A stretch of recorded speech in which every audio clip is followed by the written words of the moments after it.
For this incredible event, or events actually, which will be happening here in America in the year to come. We were actually, Mr. President, so happy that the World Cup 2026 will take place in the United States, in Canada and in Mexico, that we thought we'll actually bring another World Cup as well here. So you get two World Cups in the next year, the new FIFA Club World Cup. This is the trophy of the new FIFA Club World Cup. Did you notice the way he said that? In the United States, Canada, Mexico. That's the way it's supposed to be. I had to interrupt. I'm sorry. Go ahead. No, well, 78 games will take place of the World Cup in the United States out of the 104 games. But the Club World Cup this year is a new competition, will take place in the United States, in 11 cities of the United States. It's new. It will make history in 250 years when they will celebrate the 250 years anniversary of the FIFA Club World Cup. Well, they will speak about this meeting. They will speak about the United States of America because it is a big event. The 32 best club teams in the world, with players from over 90 different countries, will come here for the first time in history to compete, and we will see who is the real world champion in club football. And this happens before the World Cup, of course, next year. So in 40 days, a bit less than 40 days, on the 14th of June in Miami, we will open the FIFA Club World Cup. Opening game, the final on the 13th of July in New York, New Jersey, and in between 63 top games of the best players, of the best clubs in the world who want to win this trophy here, crafted by Tiffany. And I'm thanking as well the Arnaud family for being here. They are in soccer as well now in Paris. They've just been promoted to the top division. So congratulations for that. Actually, Mr. President, soccer or football, maybe we can clarify that here. I'll do whatever you want. Let me give it a try, if I may. So we, basically, everyone outside of this beautiful country, we call football a game we play with our feet. Right. That's why we call it football. Makes sense. Makes sense. It makes a lot of sense. You, in this beautiful country, you call football a game you play with your hands. That's right? So right. I don't know who's right, but the important, Mr. President, whether we call it soccer or football, is that we have fun, that we enjoy, and that's what FIFA is about. FIFA is, I say this as well to all the media present, because everyone else knows it, FIFA is an official provider of happiness to humanity. And in the next year, we are providing happiness to humanity from the United States of America. And that's why we are happy to be here. So we have the Club World Cup this year. We have the World Cup next year, United States, Canada and Mexico. Of course, 104 games, Mr. President, 104 Super Bowls in 1 month. We'll have 6 billion viewers.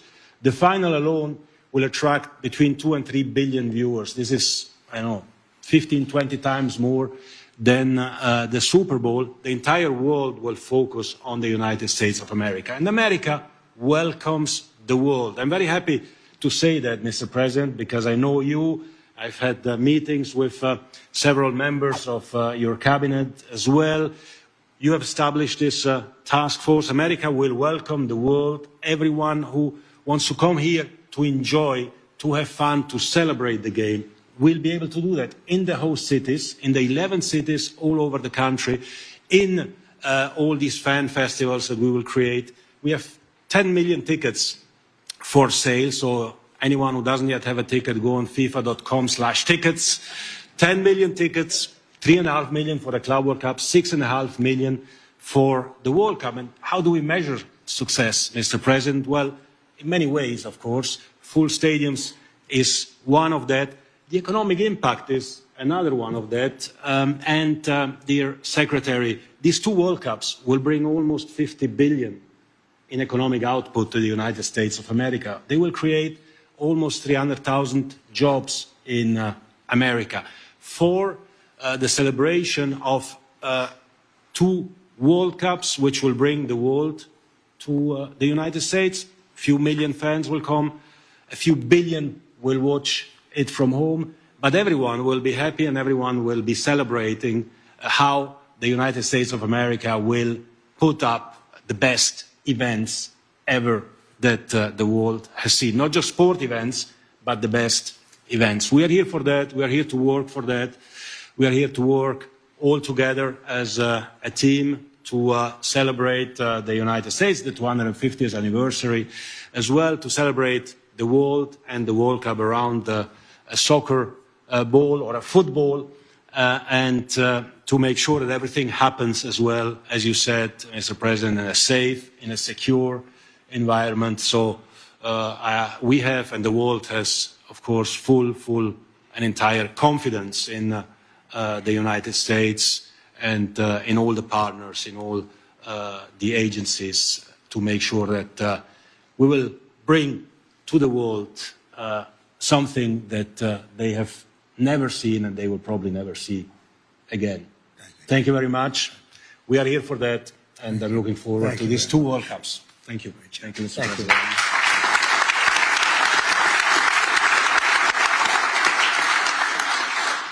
Well, thank you, Mr. President, and thanks to this incredible group that we've assembled. I'm proud to be the vice chair of this for a couple of reasons. First of all, the last time the president had me around a national or international sports trophy was the college football playoff national championship, and I almost broke it. And so I appreciate the president giving me a second chance here. But as all of you know, soccer is a sport of incredible grace and finesse and beauty. These are 3 things that have nothing to do with politics, and so we're thrilled to have the FIFA World Cup in the United States of America. I think that you'll see the very best of the United States of America, both in athletic competition, but also in hospitality, something our boss knows quite a bit about. And so we're excited to have you. We're excited for this event, and we will do everything at the government level to make this thing as successful as we can. And I will say, before I turn it over to the next speaker, that, of course, everybody is welcome to come and see this incredible event. I know we'll have visitors probably from close to 100 countries. We want them to come. We want them to celebrate. We want them to watch the game. But when the time is up, they'll have to go home. Otherwise, they'll have to talk to Secretary Noem, who I'll turn it over to now. Well, thank you, Mr. President. Thank you so much for dreaming big dreams and doing unprecedented things. Your entire life you have stood for doing things that other people thought they couldn't do and accomplishing unprecedented events and achievements. And so this is one of those events that I think is going to be remarkable and will stand the test of time as the world's greatest sporting event ever held and conducted. You are honoring us by agreeing to be the chairman of this event. The vice president has greatly honored us by being the vice chair. And also we have a remarkable leader in Andrew Giuliani who stepped up and will be the executive director of making sure that we're not just conducting and hosting people from all around the world, but that we're also doing it safely. You have tasked our department, the Department of Homeland Security, with making sure these events are safe and secure. And it will be a challenge, but one that we welcome because we know that America is in a place where we invite people to be a part of our livelihood. We want to expose all of the American people to the wonders of this sport. And I believe that the old proverb that says, what you see with your eyes, you carry with your heart, is what will happen when we host this event. Carlos has agreed to step up and be a senior advisor as well to the task force, and his knowledge and expertise has been incredibly valuable in all of the meetings and organizational efforts that we've already put forward. So, sir, you know, as all of us do that have participated in sports, that there's something that happens when you're involved in competition. You spend time with people, you relax, you are out there enjoying success, but also recognizing failures and challenges and overcoming them. There's a bonding that happens among people, and I believe that's what you are doing, is creating an opportunity for the world to become a friendlier place. We will welcome over 2 million visitors that will come here from other countries. We will have 10 million different tickets. 22 million people will interact with these activities, and it is an opportunity to have people bond with each other, to create a friendlier world where we will be able to do business, we'll be able to enjoy their visits here. We will take care of their documentation and travel documents, and it will go smoothly, and we will make sure that they can come and enjoy and then bring their families and friends and make memories together. It's going to be incredibly special. So thank you for leading at an unprecedented time and doing so with big visions for the future. Thank you for doing this. Thank you very much, Christy. Appreciate it. Sean? Thank you, Mr. President.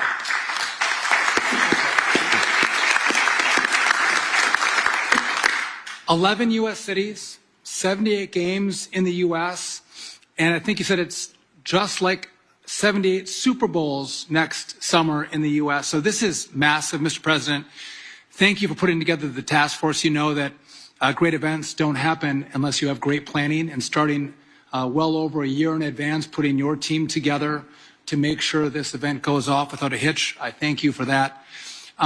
As part of the DOT, again, we're going to move a lot of people around the country. A lot of American spectators, but a lot of foreign spectators are going to come into the country, and security and safety is key. We're going to work with Homeland and Christie to make sure we secure our airspace around these events. We're moving people from city to city and from hotels to the fan festivals to the stadiums, making sure we have enough transportation, whether it's trains and buses in the cities that host this great event. We're working through that, as well as making sure our airlines and our airports are ready to facilitate the travel throughout the country. And so this is everyone working together. What I think is great, Mr. President, I have to imagine this was part of the plan. You're like, let's bring in the World Cup in the year of America's 250th birthday. So not only is America going to celebrate our 250th, we're going to bring in millions of people to celebrate with us. I know State and Homeland and DOT and all of us are going to work together to make sure it is seamless travel. We want everyone to come to America. We want everyone to spend a lot of money in America. By the way, as part of the DOT's 250 celebration, we're going to encourage everyone to go on a road trip, Mr. President, to celebrate our great country. And so if you're coming to see some soccer, not football or soccer, go on a road trip. See America. Don't overstay your visa. Don't stay too long. But when you come, actually see this great country that we're going to celebrate over the course of the next year. And again, we welcome everyone. This team is going to work full-heartedly together to make sure these events go off without a hitch, and we're all able to celebrate the great athletes from around the world, 48 countries coming in to compete in our great country. So thank you, Mr. President. Thank you very much, Sean. Thank you. Would you have any questions of these great people or anybody around the table, please? Yeah, please go ahead. You hosted the Prime Minister of Canada. Oh, you got a mic. Mr. President, you hosted the Prime Minister of Canada here today, and with him and with also the President of Mexico, there's been some recent tensions between them and the United States. Are you worried about any problems with that joint partnership as co-hosts of the World Cup next year? No, I don't see any tension either. We get along very well with both. They just got to pay a little more money, you know. They're just they're getting away with things that they shouldn't be, and they understand. We had a great meeting today, actually, with the new Prime Minister, who's a terrific guy, and we had a very long session with JD and Marco and everybody, and it went very well. No, we had a very great meeting, and no tension. We want to do what's right for our respective peoples, and that's what's going to happen. And also with Mexico, I think the relationship is really very good with the president of Mexico, as you know, you probably heard. And we're going to have a very good relationship with regard to FIFA. I have no doubt about it. Johnny would know better than anybody, but you understand. I mean, I think the relationship is very good. Thank you very much. Question? Yeah, please. What will be the level of interaction, cooperation with Canada and Mexico as it relates to next year's World Cup? Are you already talking to them? Yeah, we are. It's total, complete. We talked about it even today at our meeting with Canada, and the level is total. It's going to be perfect. Going to be beautiful. They're very excited about it. Yeah, please. For people around the world who want to come to the United States for the World Cup. Yeah. And if I may, just a second question for maybe Mr. Duffy. Secretary Duffy, is there anything long-lasting transportation-wise that Americans can expect from infrastructure being built for the World Cup? So we'll start with Christy in terms of the applications. Absolutely. This summer, by hosting the club championships, we're processing those travel documents and visa applications already and working with Carlos and Johnny and their team to make sure that they're done timely and being proactive of it. And then that is obviously going to be a precursor to what we can do next year for the World Cup as well. So it is all being facilitated. We appreciate the partnership that we've got on all of this with the State Department as well. And I know we've got the Attorney General and Cash at the FBI too, interested in being all hands on deck to make sure this goes smoothly. Thank you. Sean? Yeah, so basically these are going to be short-term needs. So we're going to have to bring in, buses and additional forms of transportation.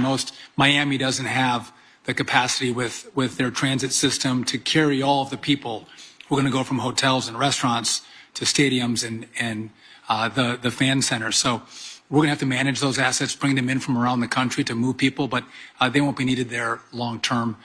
So again, I don't foresee long-term changes. This is a short-term push of folks coming in to see great soccer matches, and then they'll go home. Okay. Yeah, please. Question about your thoughts on Madison Square Garden. The Transportation Department recently took over the refurbishment of Penn Station, and I was wondering if you have an opinion on the proposal to move Madison Square Garden to allow for a more classical train station to be built above. To move it? To move it, yes. That was thought of years. Jim Dolan's going to have something to say about that, and I've not heard of any recent plans. They tried to do that for years. They've tried to move it, but I think Jim probably likes his location sitting on top of all the trains. I can't blame him necessarily. There's not too much of a move. They are going to do something with Penn Station. We'll be involved in that. We'll work with the governor, and we'll be involved with that very much. Okay? Thank you. Yeah, please, go ahead. Have asked for more than $600 million in federal funding for security. Do you support that? And perhaps Secretary Noem can weigh in. On security? Yeah. Yeah, I support really whatever that takes. And any money that's spent will make up many-fold in terms of all of the economic development. These events, especially what we're talking, and you have FIFA and then you have the Olympics, and these events, if properly done, make a tremendous amount of money.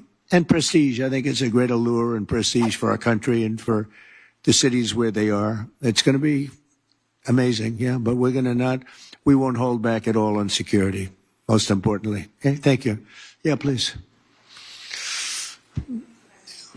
First question, is there any reason you haven't referred to Mark Carney as governor as you did with Trudeau? And the second question, you said earlier that you don't have to sign any trade deals, of course. Is there any country you expect to sign a trade deal with this week, as Secretary Bessent has indicated?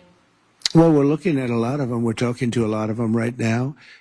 I think I don't want to bore people with that, but I gave a very long definition this morning in the Oval Office. We're in very, very good shape. This country's never been in better shape, and we're doing great. We were being ripped off by every country in the world virtually, and now we're not being ripped off anymore. It's very simple, very, very simple. As far as calling him Governor Carney, no, I haven't done that yet, and maybe I won't. I did have a lot of fun with Trudeau, but I think this is a big step up. It's a good step up for Canada. I watched very closely. I thought he did really terrifically in the debates. I like him. He's a nice man. We get along very well. We had a great meeting today. Really good. I think the relationship's going to be very strong. Thank you. Yes.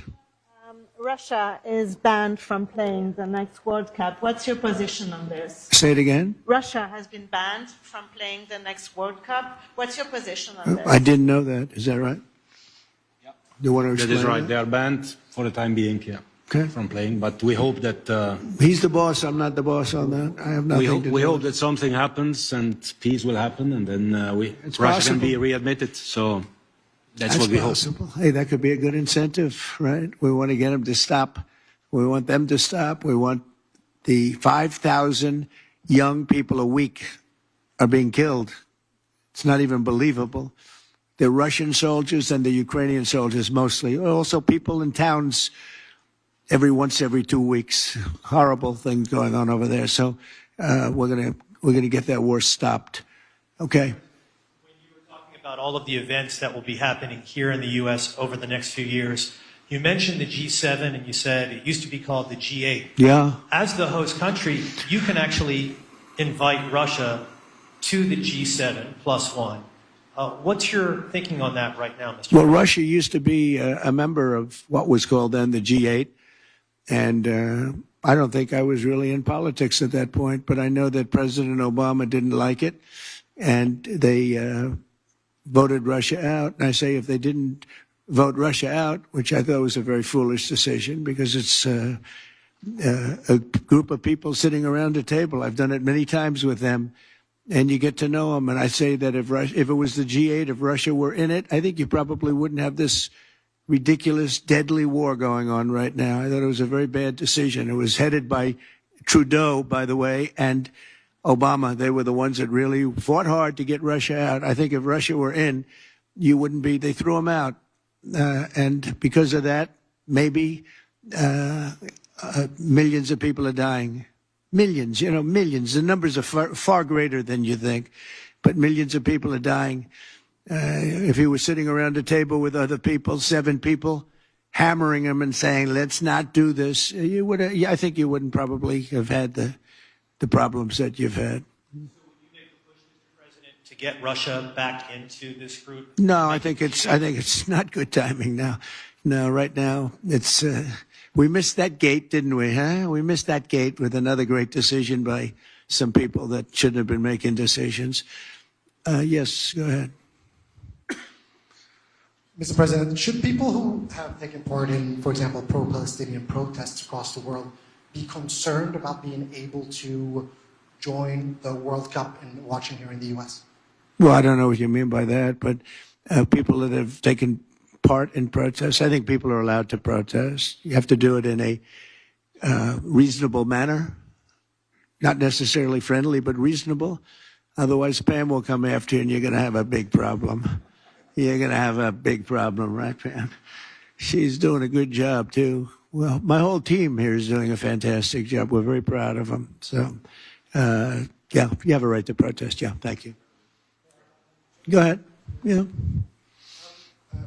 Do you support Israel's plan to conquer Gaza if Hamas doesn't agree to a deal during your visit to the Middle East? These are very strange questions, aren't they? I never like when they read them off a machine. I don't know. Who's sending the question to you? And let's not talk about that now. We're talking about the World Cup. Go ahead. What else? Anything else? I think we're pretty well set.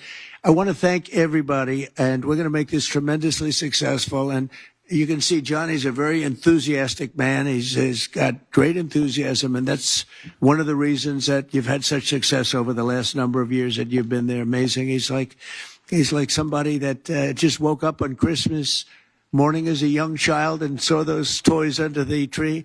And that enthusiasm really plays very well, I have to say. And you've done a fantastic job as the head. And we're gonna do what we have to do. And thank you very much. Thank you, everybody, very much. Appreciate it.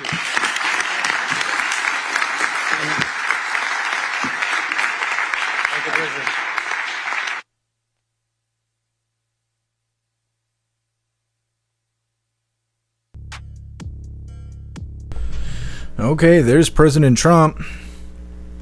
For the FIFA event there, they muted him. Normally I like to have the audio on just in case we catch a hot mic. Anyways, I got to finish putting the schedule together for Coffee with Hooligans. It's just about together. I just got to get some funny videos and we'll go ahead and get everything started.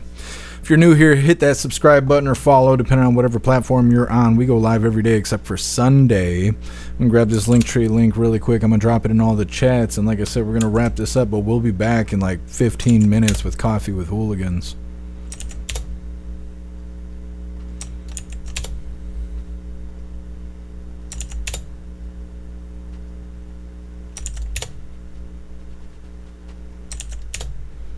Alright, there's the Linktree link where all of my links are listed.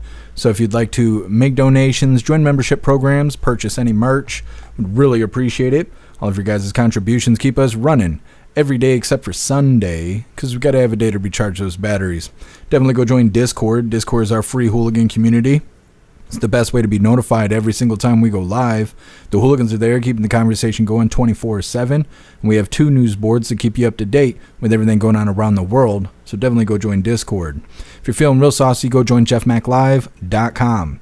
With a paid membership, you are able to participate in the live chat, and our live chat experience is better than any other platform. You can post memes and gifs and custom emojis and links and all kinds of stuff right there while watching the live. You also have access to Hooligans Alley, which is our private social media area. You'll have access to the forums, the arcade, and our advanced messaging system with the built-in group chats. So definitely go get yourself a membership for jeffmaclive.com. It's the home of the Hooligans. All right, like I said, we'll be live in about 15-20 minutes. I just got to add these couple funny videos to the schedule, and we'll begin with Coffee with Hooligans. I'll see you guys in a little bit.